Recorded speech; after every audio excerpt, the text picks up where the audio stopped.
I'd like to open the meeting at 7:03, and we have transmitting of the Treasury warrant number 52, 52A, 53, 53A, 54, 54A, 1A, 2, and 2A. Is there a motion to accept? So moved. Motion made by Selectman Newhouse, second by Selectman Somaglia. All those in favor? Unanimous. We also have approval of the minutes of April 8, 2013. Is there a motion to accept? Motion to accept the minutes as written. Second. Second. Motion made by Selectman Somaglia, second by Selectman O'Connell. All those in favor? Unanimous. Our first appointment at 7 o'clock is Joseph Sapagia, Project Manager, Manford Brothers, Inc., public hearing, earth removal permit for Wilmington High School, 161 Church Street. So if the parties are in attendance, if you want to take a seat right over here, and welcome. And this, right now, this is going to be a public hearing, and so what we'll do is we'll have you an opportunity to explain to us exactly what you're seeking, which we do understand, and then I'll have the membership ask any questions, and where it's also a public hearing, then I'll go to the audience. So if we could start that way, and welcome. Okay, thank you very much. Introduce myself again. I'm Joe Sapiga from Manafort Brothers. I'm the project manager. We are hired by the Gilbane Building Company to perform earth excavation for the construction of the Wilmington High School project. And the purpose of our permit is we have to perform earth excavations on the site that will end up in excess of the material that needs to be filled. I've submitted a permit application to Anthony, and he's reviewed it. And that's basically the purpose here is we will have an excess of soil once the project is complete. And we are going to try to keep as much material within the town as possible. However, we feel that we will have to export some soil from the town as export sites become available. All right, thank you. You're welcome. Is there any questions from the membership at all? I guess I know we have recommendations before us. Perhaps the manager could summarize them, and if that triggers any other questions. Absolutely. We'll see.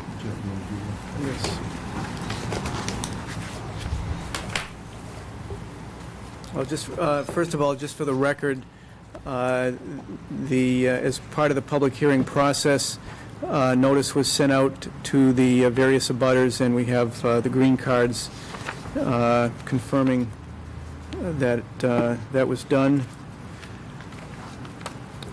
In terms of recommendations,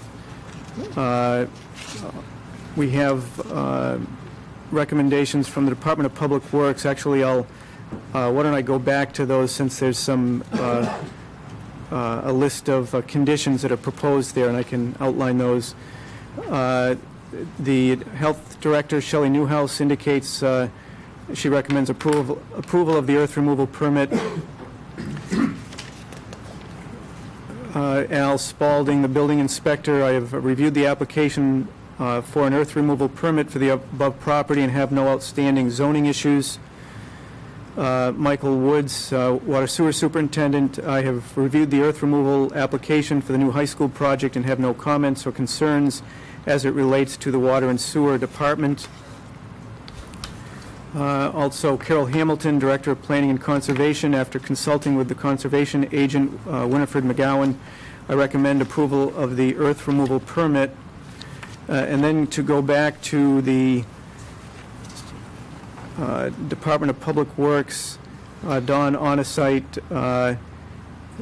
indicates, and I'll just read this into the record, the owner of the property is the town of Wilmington, Wilmington Public Schools.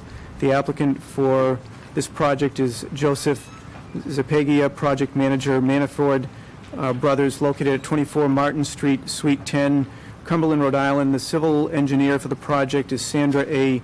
Brock of Niche Engineering, located at 186 Lincoln Street, Suite 200, Boston, Mass. The construction contract for the project is Gilbane Building Company of 155 Federal Street, Suite 400, Boston, Mass. The subcontractor, Manafort Brothers, are proposing to remove a maximum of approximately 15,000 cubic yards of material to construct a new high school and athletic fields with pertinent parking areas and driveways at the site. I've reviewed the application package and plans of land entitled Site Grading and Drainage Plan Sheet C-4.03 and C-4.04 with the latest revisions dated November 13, 2012, prepared by Niche Engineering, and the earth removal cut fill location volume plan dated July 2, 2013, prepared by Manafort Brothers. I recommend the following earth removal permit conditions. One, at the expiration of the permit, the grade shall conform substantially to the proposed grades as shown on the plan approved by the Town of Wilmington Conservation Commission, Department of Environmental Protection, and the Town of Wilmington Building Inspector, and also submitted herewith.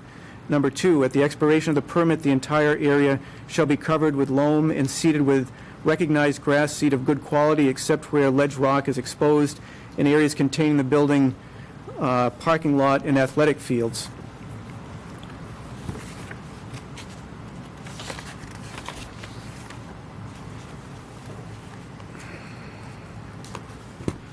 Point 3, the permittee, its agents, and employees shall use due caution when entering and leaving the site, and the entrance and exit of the vehicles and equipment is limited to the hauling route of Middlesex Ave, Route 62, northeast to Route 93. Number 4, the permittee, its agents, and employees shall use extreme caution when passing school buses. Number 5, the hours of hauling on ways used by the public shall be Monday through Friday inclusive from 7 a.m. to 3:30 p.m. Point 6, the contractor agrees to keep loam within the Town of Wilmington whenever possible. Point 7, any soil material removed from the site's activities and use limitations area must be performed in accordance with the Department of Environmental Protection regulations under the supervision of a licensed site professional and disposed of properly. Point 8, in the event any of the above conditions are not faithfully observed and performed, then the Selectmen shall have the option to revoke the permit at any time. Point 9, the permit is not assignable.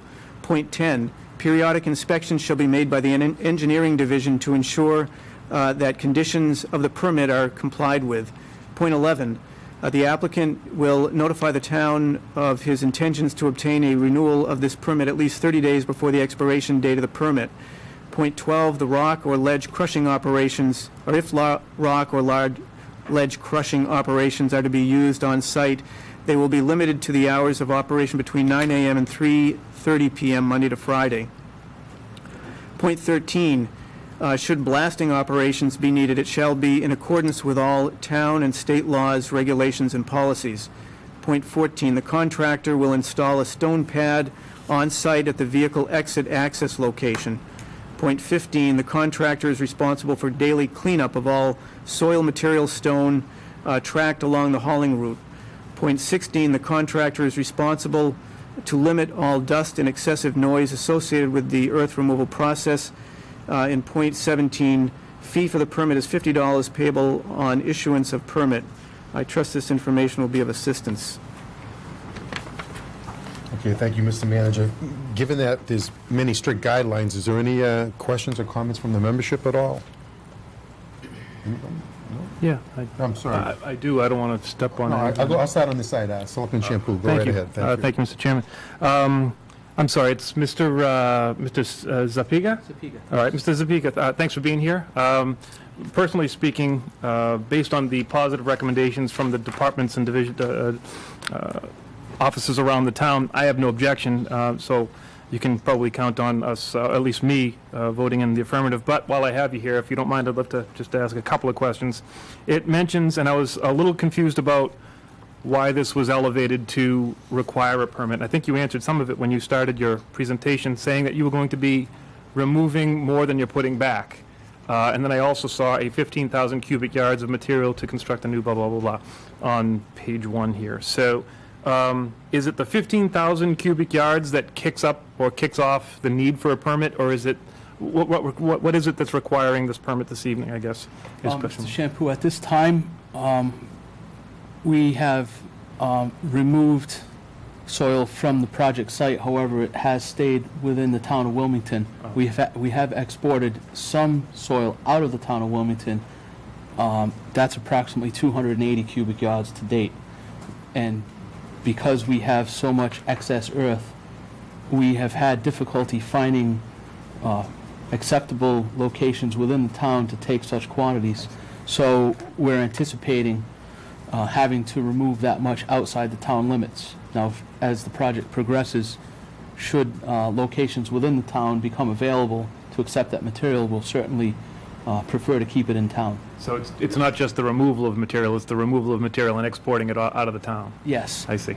We will try to keep as much material that becomes excess within the town. That's our goal.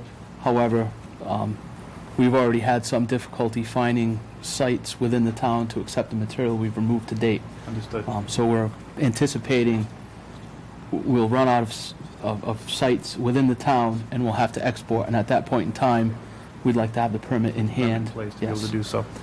If I may, we keep on using the word material. Can you give us just a brief understanding of what the material is? And I won't ask you to open up the Humongo maps that we were provided, although they were fun to look at. Okay. But generally, where are we getting this material from, and what is the material? So far, the material has been mostly a sandy type material that's not suitable for a structural backfill or a backfill that's required by the specifications in the different areas of the school to build a school.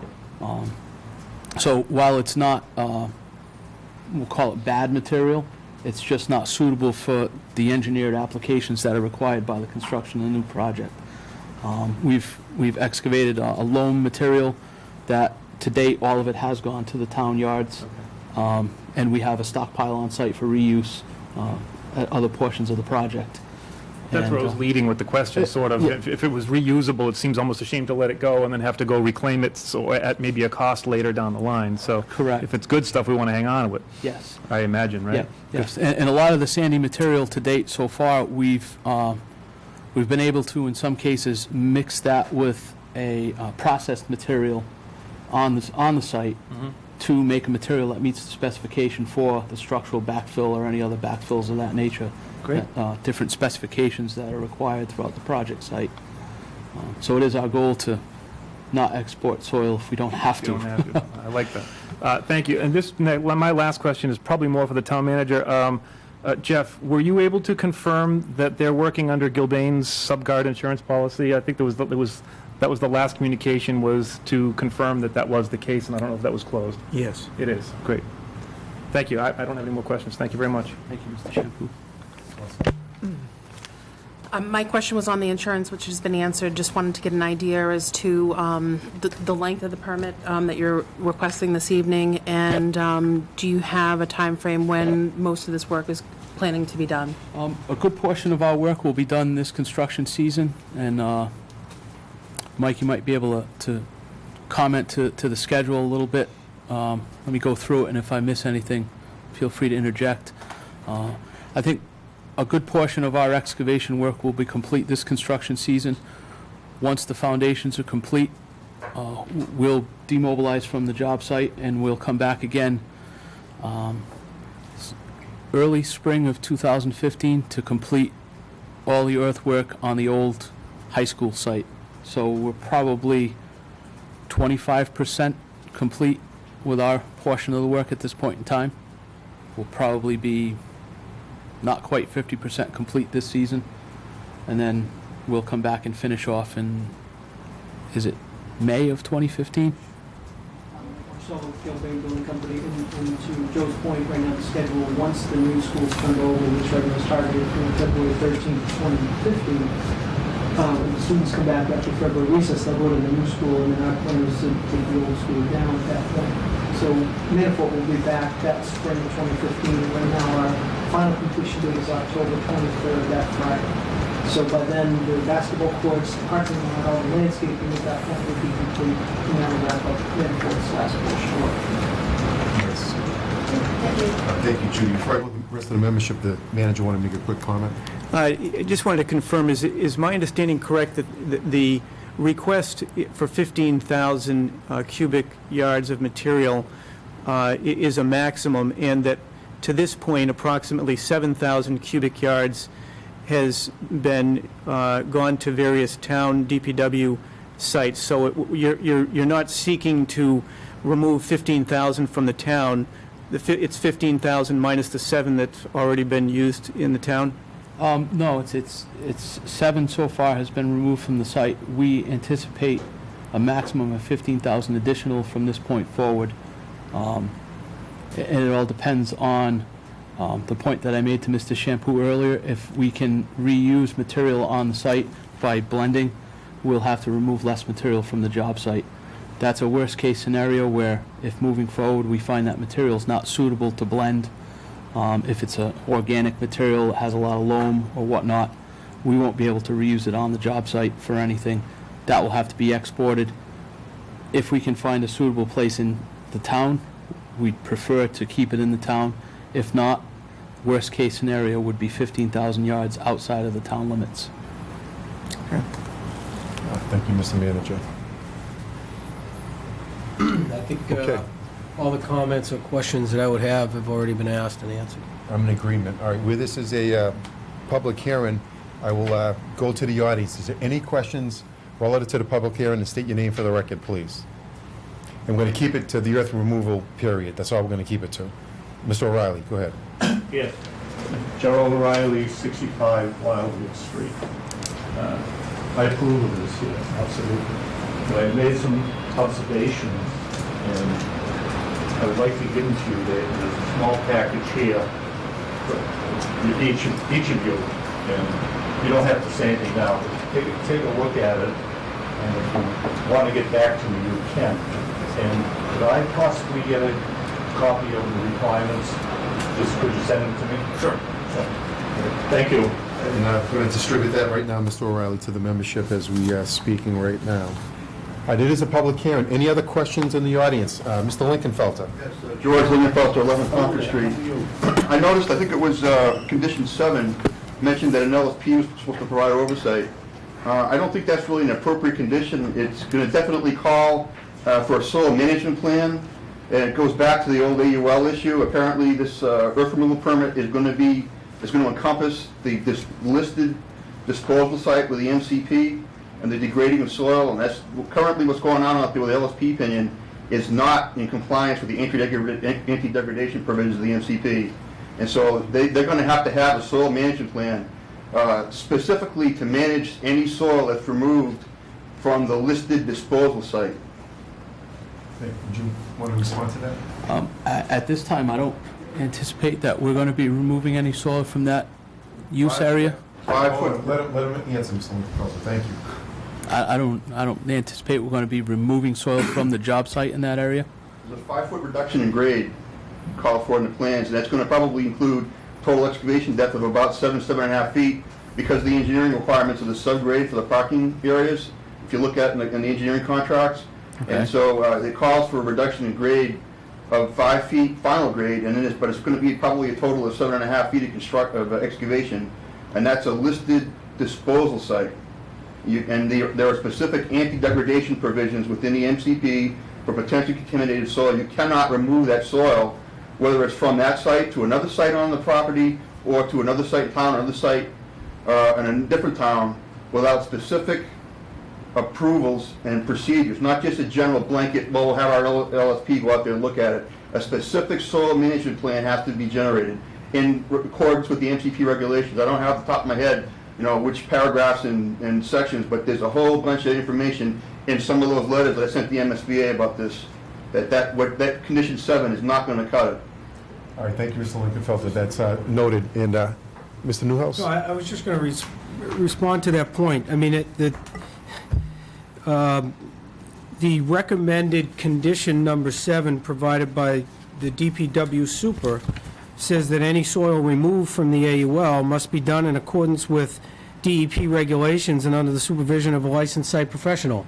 In conditions for a permit like this, you want them to be expansive in order to be protective. So the fact is that rather than trying to engineer this site with this gentleman tonight, with 5 lay people up here, we have licensed site professionals who have experience with scores of AULs, if not hundreds of them, and they're on the payroll for this project. So we've got a condition that's going to enable the town to have the maximum amount of protection and supervision in accordance with all the applicable rules. I recall this, and we talked about this at one time. There's many, many years, I believe, combined relative to the contractor and its people relative to the issue here. All right. Is there any other questions from the audience? All right, being that there's no other questions from the audience, where this is a public hearing, I'm going to close the public hearing at this time. And I will entertain a motion to approve the earth removal permit, subject to conditions established by the Department of Public Works. And if there's a motion set forth to that? A motion made by Selectman Somaglia. Is there a second? Second. There's a second by Selectman Champoux. All those in favor? It's unanimous. Thank you, and hope to see you again. Thank you very Thank much you. for your time. I Good night appreciate now. it. Thank you.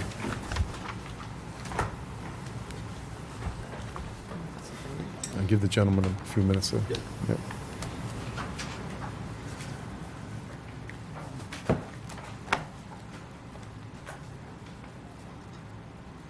Thank you. You guys are doing a good job. Thank you. All right, our next appointment at 7:15 is Mr. Joseph Gleason, Verizon New England, Inc. Public hearing on request of Verizon New England, Inc. and Reading Municipal Light Department to remove one pole and place one pole on Church Street. Good evening, Mr. Gleason. How are you? Good evening, Mr. Chairman. For the record, my name is Joseph Gleason. I'm a right-of-way agent with Verizon New England, Inc. Our office is located at 20 Shattuck Road in Andover. I believe our petition follows the presentation you just had. Right. Only ours is going to be significantly less time-consuming and significantly more innocuous. Okay. The request before the board this evening is a request by Verizon and Reading Municipal Light for the relocation of one existing pole located on, I would describe that as the southeasterly side of Church Street at the Middlesex Avenue junction. The pole relocation request is for pole 7 over 36. Verizon and RMLD are requesting that pole be moved approximately 17 feet in a southerly direction. This is to accommodate the construction of the new high school at that location. My engineer tells me there's going to be an entranceway pertinent to this pole, and they want to move that southerly to create a larger entrance area. So that's basically my presentation, Mr. Chairman. It absolutely makes sense to do that. Is there any questions from the membership at all pertaining to this? I think it's pretty cut and dry. Where it's a public hearing, I'll go to the audience. Does anybody in the audience would like to make a comment pertaining to the issue at hand? All right, great. Where there's no questions from the audience and the membership satisfied, I'd entertain a motion to grant the pole relocation permit as described. So moved. Is there a second? Second. Motion made by Selectman Champoux, second by Selectman O'Connell. All those in favor? Unanimous. Thank you. Thank you, Mr. Chairman. Have a nice Thank you. night. Thank you. Jeff, I couldn't even sign it, right? Yeah, here you go. Thank you. All right, our next appointment this evening, 7:20, Christina Stewart, Library Director, Summer Reading Program at the library. Good evening, Tina. How are you? Good evening. Good, thanks. Yes, town manager asked me to come here tonight just to give you a little update on our annual summer reading program. The goal of the summer reading program, of course, is to keep kids reading all summer long. And studies have shown that kids who participate in summer reading programs maintain their reading skills throughout the summer months. And when they return to school, they'll do better academically, and also studies have shown they do perform better on standardized tests. So we want to keep them reading all summer. So we have lots of things going on to motivate them to read. And the summer reading program is open to children of all ages. You know, parents of young children who don't read yet, we ask them to also sign up so that they are encouraged to make a commitment to read aloud to their children. Again, studies have shown that if you read to your children when they're very young, it helps with their language development and brain development. So we encourage parents of very young children to also sign up for the summer reading program. We have and it's still going on. We're in full swing, so they could sign up anytime throughout the summer. I think you had in your packets the summer reading brochure for children, and all the weekly prizes, the incentives, and all the events going on are all listed in here. We have already had some really successful events. We had our annual Town Vehicle Day, which is a big hit. you have the Department of Public Works, the Fire Department, and the Police Department come to the Wildwood Street parking lot, and the staff of all those departments was very patient with helping children get on the vehicles and all the blasting horns from 10 a.m. to 12 noon. They were great, and the kids really do enjoy that. But again, all the programs are listed here, and some of them are drop-in, some of them are registration, but we do, they're a lot of fun, and they do, I think, get kids into the library and sort of signing up for the reading program. The good news is that we have, our numbers are going up compared to last year's numbers to date. Last year, right now, to date, we have 727 children have signed up for the summer reading program.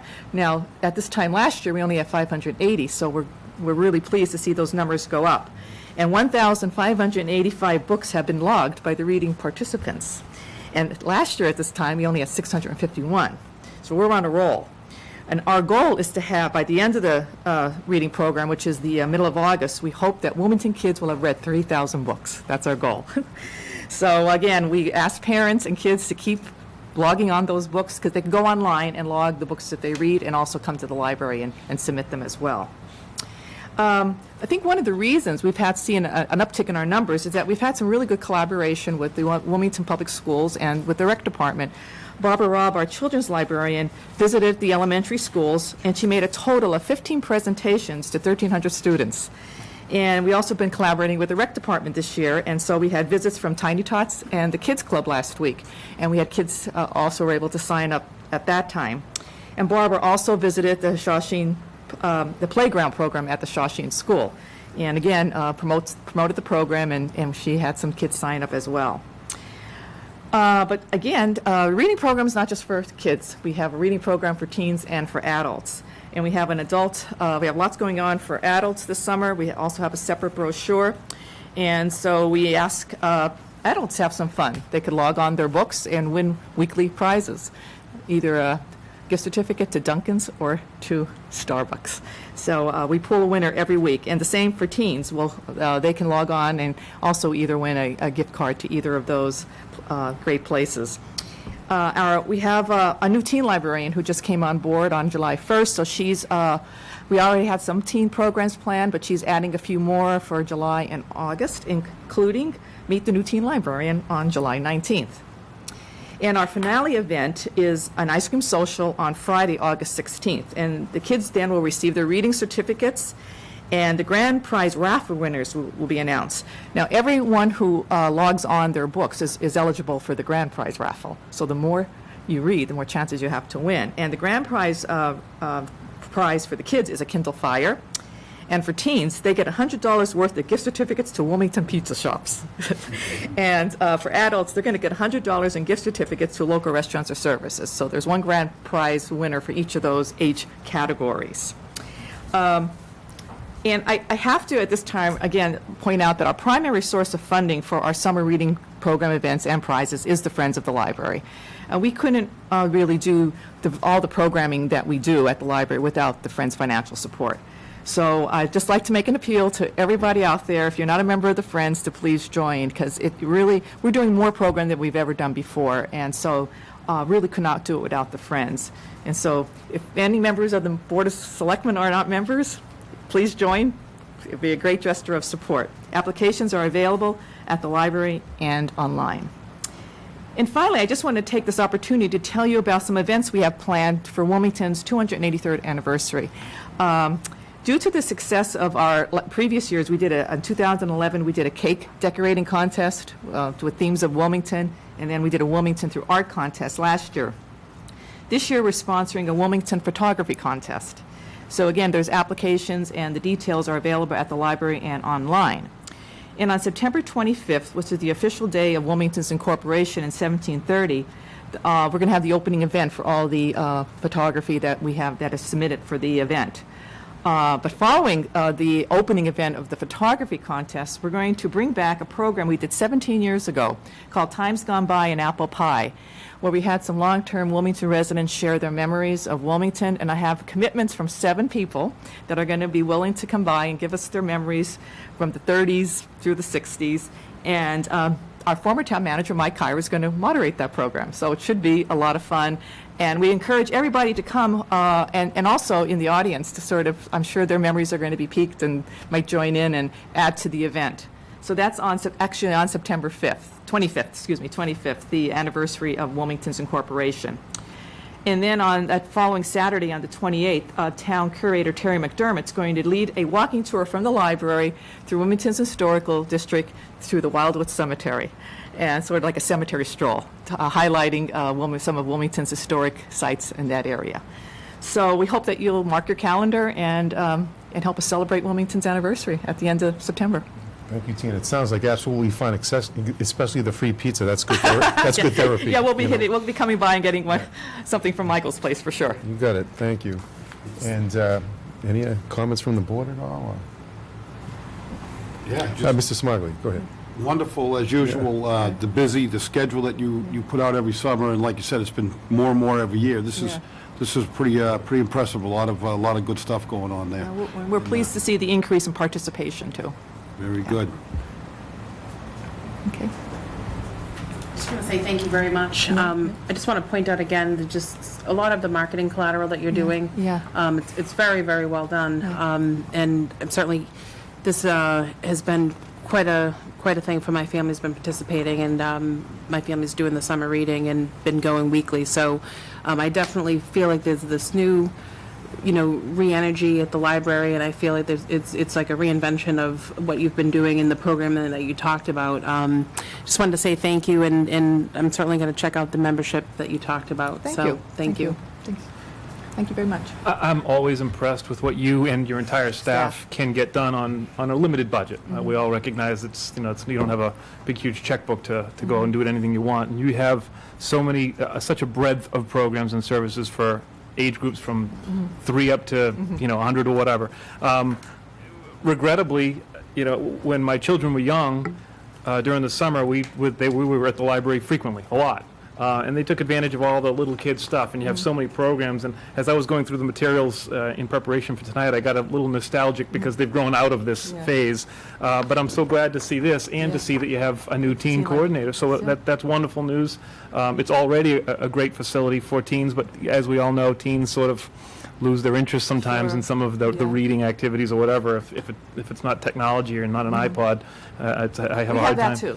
Yeah, well, enough of that. We have iPads and e-readers. Yeah, but thank you for bringing those programs to light, and I'm looking forward to the kids participating in that. And frankly, I'm looking forward to a couple of the programs, including climbing Mount Everest, but also the craft beer program you have scheduled for we try to Thursday, get July everyone's 25th. taste, something for everyone. You can count on seeing me for that. Okay, great. Thank you, Tina.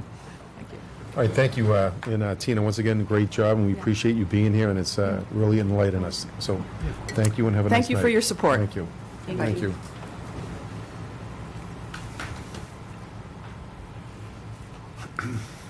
A 7:30 appointment, Pamela McKenzie, Treasurer Collector, Compensating Balance Agreement, Banking Services. Good evening.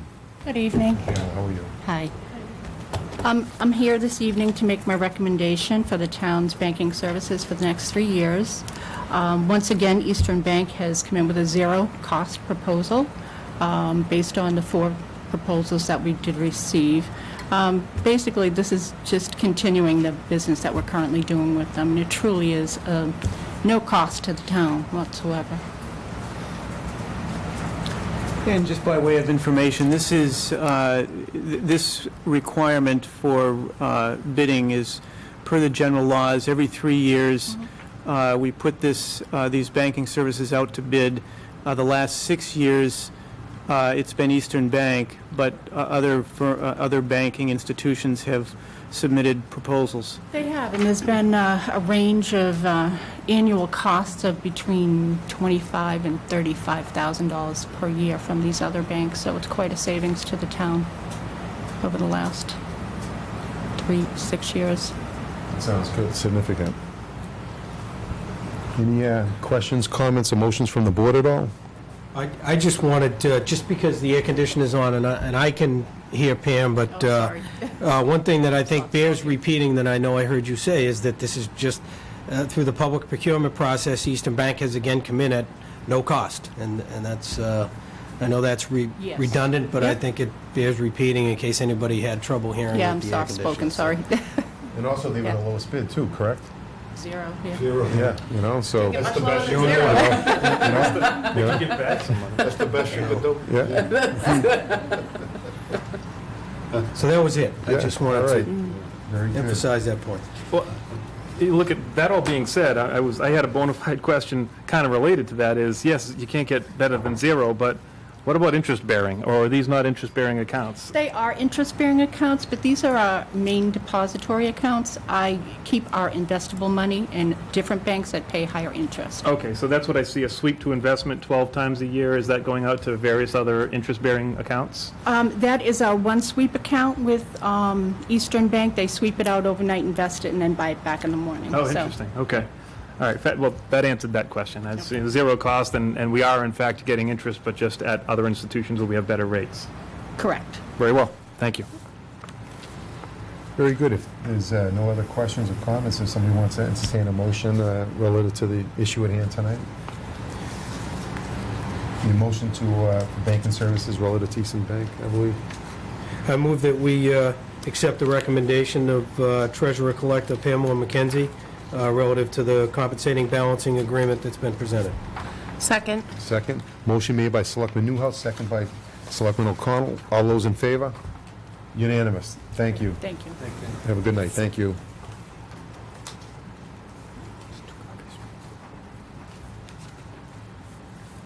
Jeff, if you want to go under communications, great. Yes, communications, the first item under communications is a memorandum from me to the board regarding the Department of Public Works. Let me just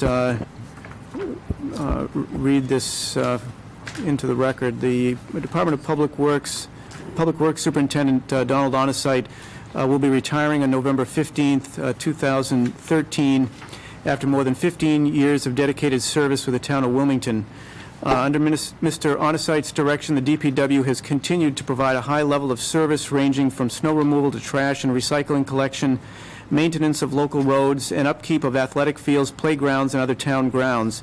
He has continued the commitment of his predecessor to expand the network of sidewalks throughout town. The development of the townwide drainage master plan occurred under his stewardship. Mr. Onesite has consistently sought to promote recycling and improve the trash collection program.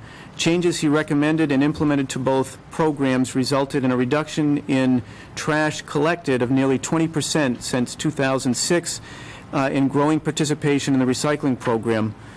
Through revising the methods for allocation of cemetery plots and through limited development of areas within the Wildwood Cemetery, he has extended the capacity of the cemetery for 15 years. It is my belief that when circumstances permit promotion from within, it is the best interest, it is the best approach. The town is fortunate to have a solid group of managers within the Public Works ranks. That is why I am pleased to announce the appointment of Michael Woods to replace Mr. Onesite, effective November 16th, 2013. Mr. Woods has served the town for 24 years. After serving for nearly 3 years as the assistant town engineer, he was promoted to assistant water sewer superintendent. In July of 1994, he was again promoted, this time to the position of water sewer superintendent. During his time as water sewer superintendent, Mr. Woods has demonstrated a strong ability to manage personnel, projects, and budgets. His ability to work constructively with employees has led to a more efficient operation that works in conjunction with the other Department of Public Works divisions. Under Mr. Woods' leadership, the department has modernized the water meter reading and billing process and has established an annual in-house water main replacement program to ensure regular improvement to the water infrastructure. He has overseen the full rehabilitation of 2 major well fields, which increased water production threefold. In the aftermath of the 2003 closure of 5 municipal water supply wells, Mr. Woods was instrumental in establishing intermunicipal agreements with neighboring communities to ensure access to an adequate supply of potable water and in both negotiating the connection to the Massachusetts Water Resource Authority water system and in managing the construction project required to make that connection. During efforts to develop the comprehensive water resource management permit, Mr. Woods was a strong advocate for the interest of the town to provide a continued high-quality water supply while also limiting the impacts to the Ipswich River watershed. His close working relationship with Mr. Onesite gives him a significant knowledge of the DPW operations, their budget, and personnel. His appointment will effectively take the final step towards fully integrating the water and sewer operation within the Department of Public Works. Full integration of water and sewer into the other DPW operations will create opportunities for greater efficiencies in the use of resources. Mr. Onesite and Mr. Woods will be working with my office during the next 4 months to develop and implement the changes necessary for a smooth and effective transition. As key elements of the transition are finalized, the Selectmen will be provided with additional details. In the meantime, please join me in congratulating Don Onesite on his upcoming retirement and in congratulating Mike Woods on his appointment. Jeff, if I could just make a quick comment. Don Onesite's done a fantastic job, and I've been on the board for a few years, and I've seen Mr. Woods grow as a town employee over many years, and I think it's really nice to promote within any organization or company, and I think he's going to do an outstanding job. I think he's a good pick, and I think the town's well served by this individual. I'd like to say that. Thank you. Just echo what was just said. Yep. That's, I agree with that. Yeah. Thank you, Jeff. Next, under correspondence, we have a letter from Paul Regan, the Executive Director at the MBTA Advisory Board. The Advisory Board, as you know, is the public entity that is responsible for monitoring the budget for the MBTA. This letter is seeking, first of all, to confirm the chair of the Board of Selectmen, which we will provide them with that information. In addition, they're asking for a designee from the board to attend their meetings and participate in a review of the MBTA budget. So I guess it's up to the board if you want to act on this at this time or take it under advisement. Whatever's the pleasure of the board. You want to take it up on another time, or does somebody want to act on it, or? Take it under advisement. Sounds good. All right, we'll take it under advisement. Thank you, Jeff. Thank you. We have a letter from Jennifer Wesson, American Cancer Society. To whom it may concern, I want to thank you on behalf of the American Cancer Society, the Relay for Life of Wilmington, and most especially those we serve for your generous support of the American Cancer Society. The 2013 Relay for Life of Wilmington was a huge success. Together we raised over $100,000 in the fight to fight cancer by helping people get well, stay well, by finding cures and by fighting back. We could not do this without your tremendous dedication and support. Thank you does not begin to express our appreciation and gratitude. Spirits were high as over 400 participants from Wilmington and surrounding towns came together to celebrate the more than 40 survivors who attended. I'd like to thank our wonderful volunteer planning committee and Day of Volunteers for making this possible. If you would like to fight back by helping plan the next year's event, please contact us. She provides her email address, jennifer.wesson, W-A-S-S-A-N, @cancer.org. We'd love to have you join us. 100 years ago, the American Cancer Society started the fight of a lifetime. 60 years ago, 1 out of 3 people diagnosed with cancer survived at least 5 years. Today, thanks in part to the work of the American Cancer Society, 2 out of 3 will survive. We are doing everything we can to make it 3 out of 3. Silence won't finish the fight, only action will. By supporting the 2013 Relay for Life of Wilmington, you join forces with more than 4 million people worldwide who want to save lives. Thank you for helping us make some noise. As a global grassroots force of more than 3 million volunteers, the American Cancer Society fights for every birthday threatened by every cancer in every community. As a result, more than 11 million people in America who have cancer and countless more who have avoided it will be celebrating birthdays this year. And if you ever need support, we'll be there. Call 1-800-ACS-2345 or visit their their website 24 hours a day, 7 days a week, to get answers, facts, and support. Thank you for supporting us finish the fight. Jeff, if I may just, I don't know if you want to, I just thought it was worth, or Mr. Chairman, maybe the press wants to see it. They had provided a certificate to the town of Wilmington that I thought was worth at least showing to folks, and I imagine if the press wanted to see it. I thought, in addition to the letter, the certificate was a very nice gesture as well. We have correspondence from Mary Freer, who is the senior consultant at Verizon Files, in their outlining their changes in pricing on various programs, HBO and Cinemax, Showtime, Stars, HBO, and a number of other programs. So this provides the increases in programming. Under a board to consider, we have a request from Jeff Cranford, the senior warden at St. Elizabeth's Episcopal Church. The request reads, St. Elizabeth's Episcopal Church would like to have a gourmet hot dog fundraiser in the parking lot of the 4th of July building. We have 2 dates in mind for this event. I would note that the original correspondence references Saturday, July 20th and Saturday, August 10th. I've since been contacted, and they're looking to modify the request. So instead of the July 20th, it would be July 27th and August 10th. We understand this request must be brought to the Board of Selectmen. We ask that this request for consideration be put on the agenda for your next meeting. Please contact me at the number below if you have any questions. On behalf of the vestry and members, Jeff Cranford, Senior Warden, St. Elizabeth's Episcopal Church. And I know it's a nonprofit organization, and whatever's the pleasure of the board. We do have a representative here from St. Elizabeth's. Obviously, I'm not Jeff. This is the hot dogs menu that we were going to. You should have brought some with you. Sorry. Taste test. Yeah, I wish I could have. We do have a slight amendment to that, a request. There has been a conflict for the 27th, so we were actually requesting the August 3rd and August 10th, if that's not an issue. If I may, Mr. Chairman, so you're looking to do this 2 days? Not Yes, just well, one of either or those 2 days? Originally, we were going to do the 3rd and the 10th as a rain date, but if the 3rd is successful, we would, because it is a fundraiser for us during the low attendance portion of the church for a fundraiser.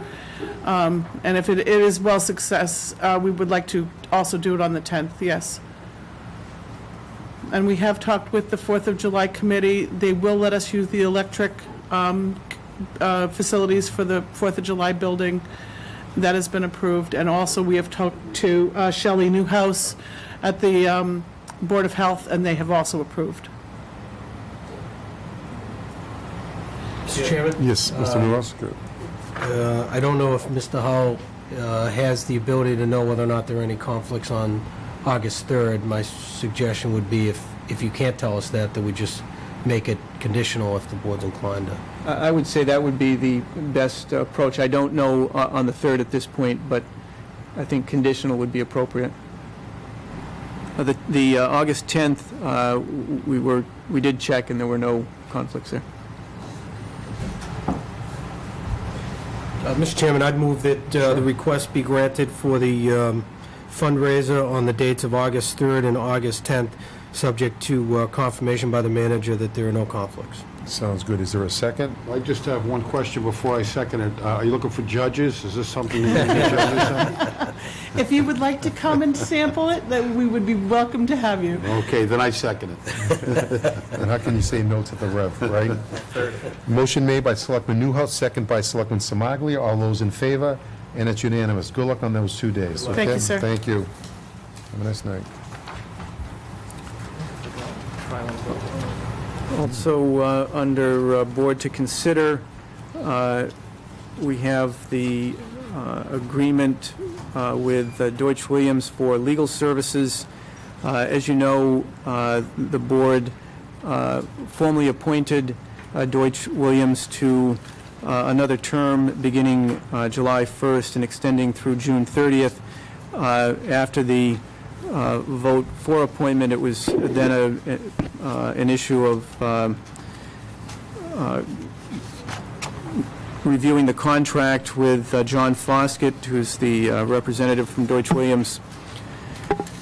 I have had conversations with Mr. Foskett, and what has been mutually agreed to is that their fee, which, as you know, they currently have a retainer that we pay them on a monthly basis, a retainer fee of $21,250.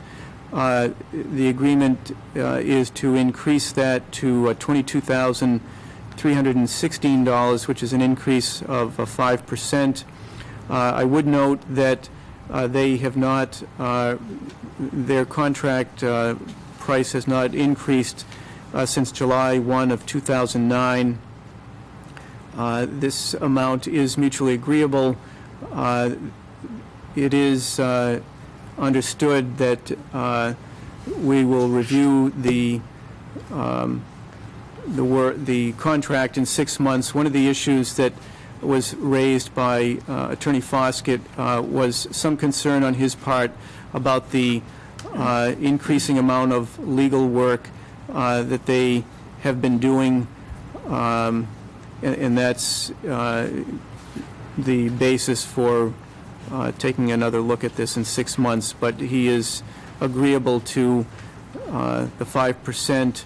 The amount has been budgeted, so there's no problem in terms of our ability to take on that increase. So based upon that, I would recommend that the board enter into the contract. That is the only change in the contract, is the amount. Very good. If there's any questions or comments or motions pertaining to the town council's contract? I move to approve the contract that's been presented. I just have a quick comment, too. The working of this contract and what the last meeting, what was coming around, kind of what they requested was, to be quite honest, ridiculous, and it would have cost us a lot of money. And the comparison that you did here, Jeff, is good work. The towns around us, we're still getting a lot of service for the money. And at some point, we're looking at monopoly money here that we could go out and hire our own town council and staff it and still save, $50,000 a year. So I think what you did here is a good job. I think that's a fair increase for a year. I think their last increase, you mentioned, it was 2010. So Right, fiscal 2010. Yeah, so I think this is fair and good job in the comparison and working with John Foskett on this contract. I'll vote for it, and I'll second it. If I may, Any other yeah. comments? Go ahead. There's a motion made in a second. I'm open for discussion. Go ahead. Thank you, yeah. And I want to compliment you and thank you, Lou, for bringing it or causing us to pause a little bit when this was the last before us at the last meeting, and get to the point where we could have this to vote on rather than the last one, because I didn't feel like I had a good, strong grasp on what was being proposed in the last iteration of this. I don't begrudge the town council agency for wanting to, make a living. That's what they're in business for. And I feel like it's a fair dollar figure. What I like the most, frankly and personally speaking, is it maintains our flat fee arrangement with them, with an agency that has expertise in a very broad spectrum of legal arenas. So we have access to professionals that can represent us virtually on any issue that we may come up against. And as we look through the other comparative cities and towns, many are paying an hourly rate rather than a flat fee arrangement that we've been enjoying for the last several years. So I'm glad to be able to maintain the kind of agreement we have with them with a fair increase. So thank you, Jeff, for working with them on that, and Lou for causing us to give it some more thought. I will be supporting. I definitely will be supporting it as well, and I appreciate the breakdown. I think a couple points I picked up is I think the quality of the work that they've been doing, the continuity with some of the issues that we've had to deal with. I'm in support of it, but I will say that I would like to continue to monitor it at this level of detail moving forward. I know we're talking specifically about this increase, and I think it's certainly looks a lot better than what it was before. I think the point is that it also came up in their consideration in asking for their increase, that although we're on a fixed fee, they put in a tremendous amount of work on the school appeal. And so, nothing in life is for free, including legal services, and I think that that's a point worth mentioning, that there is a significant effort on the part of this legal team as well as the town to see that this school project continues, and I think that that bears repeating. So I will support it, but, it's something that I'll continue to keep a real close eye on. Thank you. Very good. All right, there's a motion made by Selectman Newhouse, second by Selectman Semaglia. All those in favor? And the vote's unanimous. Thank you.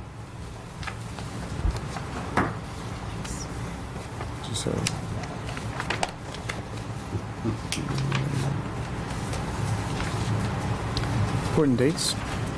I just had the, thank you, Jeff. Oh, here it is, thank you. So, all right, now, why don't we, before we go to important dates, why don't we go to, right now, it's public comments. Any public comments at all? Mike, George Lincoln, live on Concord Street. Can I ask just a brief question to follow up on the Mike Woods issue? It's not a complaint, it's actually literally a question. It's kind of a public comment. I didn't know if it was time. Something, we already discussed that, and I just think it's inappropriate right now to bring that up. You had a moment to do that, and... Well, you didn't ask for the public comments, so I didn't think you were going to ask comments for input. It's just a question. It's not, I'm not... All right, go ahead. What's your question? Go ahead. Did I understand that correct, that Mike's going to take on both hats, DPW super and the water super? Are you combining that position? Yes. Have you anticipated how that's going to affect, the water department is a separate budget. Is Mike still going to be operating with his hat for the water department, and sometimes they transfer money around between the town accounts? Is that still going to pretty much work the way it has? Yes. I mean, there's really two issues in play here. One is the management of the operation. The other is the source of funding. In terms of the budget and source of funding, that will remain the same, so that the money that comes through the water fund and through the water rates will continue to pay for water-related services. There are instances where, for example, that the cost of the staff in terms of workers' comp and other issues, there's money from the water budget that pays for their portion of those costs, and that'll all remain the same. So the premise is to consolidate the programs under one DPW umbrella. And that will eliminate a position, a senior position, to help the town's budget? Well, no. There's 4 management positions right now. The superintendent of water and sewer and the assistant superintendent of water and sewer, the assistant superintendent of DPW, and the superintendent. So there's 4 management positions. There will continue to be 4 management positions. There's a position that I'm looking to create, an operations supervisor. It's we're talking about a department of 50 individuals, so I think it's appropriate that we have the appropriate management staff to handle that.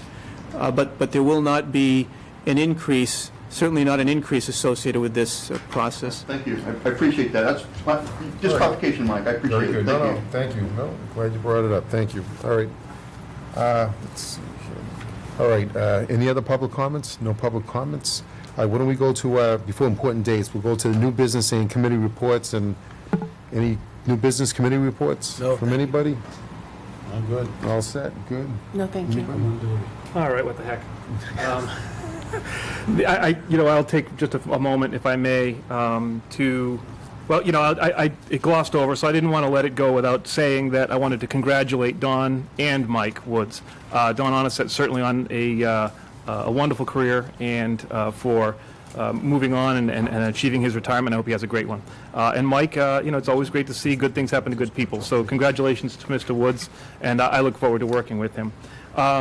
I also wanted to, I don't know if there's a question that's built in this comment, Jeff, but maybe you want to address it if you feel inclined to do so. The state budget has remained in flux right up until effective today, if I'm not mistaken, with the governor effectively vetoing $177 million in unrestricted government aid, general government aid, and $240 million in transportation-related vetoes. So back and forth the tennis game goes between the legislature and the governor's office. And the Mass Municipal Association is sending out a number of communications over the course of the last several days saying that, we as local elected officials ought to be beating up on our legislators to override the vetoes, et cetera.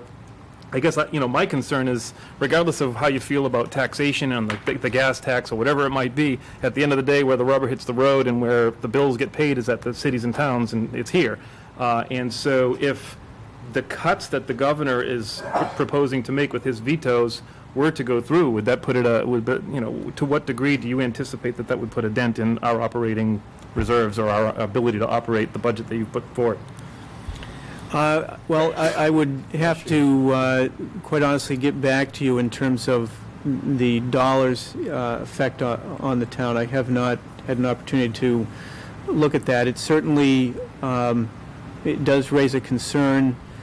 But let me try to get a sense of what it is in terms of dollars. I mean, we've budgeted based upon what we anticipated to be the local aid number, which was in large measure based upon the House and Senate numbers. So to the extent that doesn't come into play, obviously we are concerned.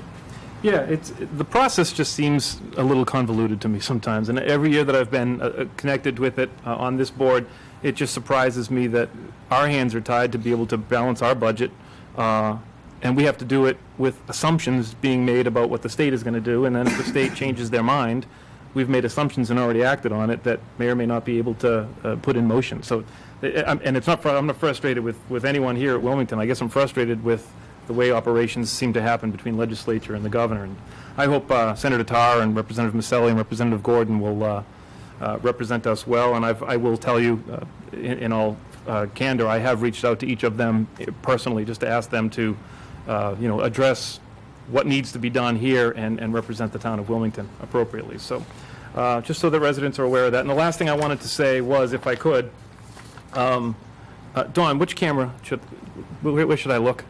Sincerely, I'm going to look right there. The 4th of July, to me, was a remarkable success. And, put aside any controversial discussion about whether or not the carnival should or shouldn't be there, et cetera, et cetera. For the events that I participated in with my family, I saw that they were well attended. I saw that everyone that was there was having an amazingly good time. It was hot. And so if there was any decrease in population or attendance at some events, you might say, well, maybe the heat kept away. Perhaps the lack of carnival kept them away or whatever. But from my perspective, the events that did take place seemed to be well attended and to be enjoyed. What I want to know is, from as many people as possible, is what's your perspective? And that's a personal sort of reach out to the community. mshampoo@comcast.net is how you can share your observations. I don't need books. I don't need controversy. I don't need, squeaky wheels. But what I'm interested in is just generally what's people's take. I've seen the Facebook posts. I've seen some of the blogs that are out there on the patch and other places, but you tend to hear the same voices. I'd like to hear some other voices, pro or con. And personally, I would share it with my friends over at the 4th of July Committee in hopes that, next year we can learn from it and build on it, and we'll see what happens. But I just don't want to hear people complain about it and not have a sounding board. So, use me if you want me. So there you go. I offer that, and thank you, Mr. Chairman. Oh, thank you. Maybe the turnout was a little low because I wasn't asked to be in the dunk tank. But anyway, I know we could raise a lot of money, right? But, all right, Jeff, right now, how about important dates, please? Thank you. Important dates, we have the Sundays through September 29th, the Farmers Market, Town Common, from Town Common parking lot from 10:30 a.m. to 1:30 p.m. July 17th, concerts on the Common The next group is Rampage Trio, 6:30 PM to 8 PM. July 24th, again, concert on the Common. Reminiscence, 6:30 PM to 8 PM. July 31st, another concert on the Common. Joey Larry, 6:30 PM to 8 PM. August 1st is the Police Association Beach Day over at the Town Beach, 11 a.m. to 2 p.m. August 4th, the Herndon Tavern Open House from 2 p.m. to 4 p.m. And then we have brush drop-off dates on August 7th, Old Main Street, 8 a.m. to 2 p.m. And again on August 10th, 9 a.m. to 4 p.m. And then on August 12th is the next Board of Selectmen's meeting here at 7 p.m. All right, given that's the end of the agenda, is the motion to adjourn? So moved. Motion, is there a second? Second, motion by Selectman Semaglia, second by Selectman Champoux. All those in favor? Unanimous? Thank you and have a good night.